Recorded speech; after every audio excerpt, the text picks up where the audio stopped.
Hey everybody, it's Alex from Radd, and we are here today to look at the Dawnbreaker by XM Studios. This is a quarter scale piece and it's a prototype, so bear that in mind. And yeah, let's get on with it.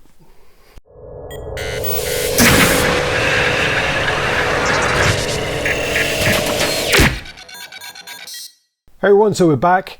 As I was saying, this is the Dawnbreaker from XM Studios. This is a prototype, and I don't really know much about the series. So what we do is we're going to cut to a 360, get you a good look at the piece over, and tell you a bit of the background.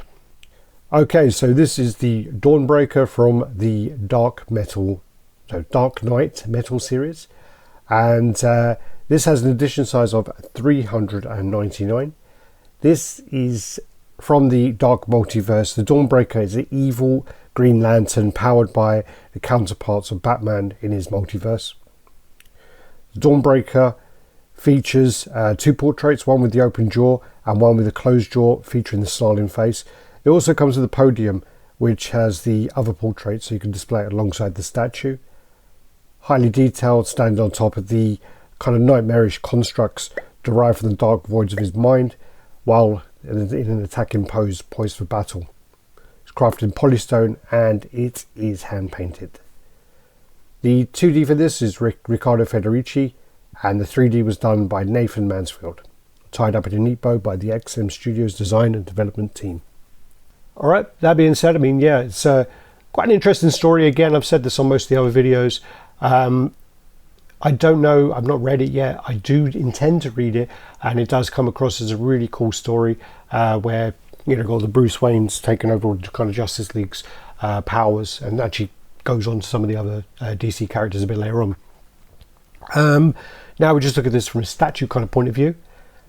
The actual, sorry, go back to the artwork though. The artwork in the actual comic for this wasn't great, you know, so to actually then say, you know, you have a few companies that have made great statues of that piece, you know, they've done a great job to actually take that not very good artwork and make these decent statues out of it. Unfortunately, this statue was one of the ones that turned up, and it had probably 25 broken parts in the box. These were all various things, like mostly these kind of spikes, kind of here, any of these kind of tips all broke off. I spent a lot of time kind of gluing these, and at the end of actually gluing them, I still was not happy with the result. There's parts missing here, and actually all on the inside there's literally a whole section of parts around this mouth part where there's 1, 2, 3, 4, 5, 6, 7, 8 spikes which weren't even in the box. Again, that goes back to the point I made about, you know, the original person packaging them up, and also the fact that the parts aren't in the box adds to that kind of idea, really. The only reason that this one nearly never got reviewed or showcased, or whatever you want to call this, because of that, because of the way that the parts are missing, and the way the unboxing was so unpleasant, and the way then I spent hours upon hours gluing it to only have, you know, not even have all the pieces there. This really put a downer on me, and actually trying to review this. The only reason that I am doing this video is because I've seen this piece in person in the XM gallery, so I know kind of how it is in, you know, all of its glory. So I kind of give it that you know, kind of freedom pass as such. That being said, the two Merciless pieces were too damaged to even give a freedom pass to, and they got put in the bin. You know, XM said, you know, destroy them, put them in the bin, and you know, those prototypes are gone now forever. But anyway, with this piece, we'll start on the base, work our way up. So you've got this kind of construct. Again, it's probably an actual character, which it looks really, really cool. It's almost like a bat-like head, you know, and then it's got these kind of like teeth all over the place. It's got like, you know, this other mouth around here, and the construct is really, really cool, and it's really, really well done. I mean, I know that a lot of people would say, oh, why isn't it clear resin? Why didn't they do this? Constructor was great if it's clear resin, but XM doesn't really go near clear resin. They did clear resin back in the day with the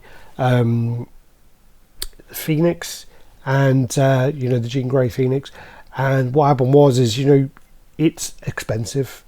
You know, you end up having to pay, I think it's like a third more because of the fact, or even 2/3 more, one other way, because of the fact you got like imperfections, breakages, and whatever else.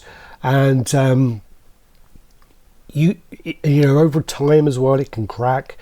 With a kind of piece like this, if you kind of like looked under it, I don't even know, ultrasound or whatever, you'd see like hundreds of stress cracks all over it over time. But you know, with the way the piece is put together, it's painted and whatever, you're never ever going to see them. But when you have the clear resin, you don't have that freedom. So there is that kind of idea of longevity, which, you know, the clear resin doesn't really have. Going back to it, also some of the paint on here, the lime greens, the fluorescent greens, the dark shading, it's awesome. It's really well done, and I do really like the creature in there. You know, I think it looks fantastic, and it's, you know, it's done really well. Again, it's a shame that this prototype turned up the way it did, but again, I have to make the assumption that the packaging is going to be better and the piece is going to be in one piece when you get it in your collection. You have to make that assumption. XM's packaging is second to none. I do believe that for sure. It's just their prototype packaging isn't. You then go through it, and then you got the figure. With the figure as well, you know, he's got loads of greens on him as well, but he's not lost in the base. He has these great kind of metallic boots on, which have all these great kind of slashes and kind of weathering, and you know, it's really cool and really well done. And then he has the kind of black kind of bodysuit with the green kind of trim on it. And again, I do think that this and the Murder Machine are my two favourites from this kind of line of the Justice League characters. You then work into the body. You got his crutch guard, which I don't know. I would have thought that would have been a bit more attached to the belt or whatever. But yeah, you got his codpiece there. And it goes into the belt. You got this great kind of like armor, kind of going around like a track tire. You know, that kind of like a track tire, like a track. You got that going around there, and it is linked to, you know, his back, which has got, and you know, these then pipes that come out, which go into his chest, so his stomach, and then that comes around.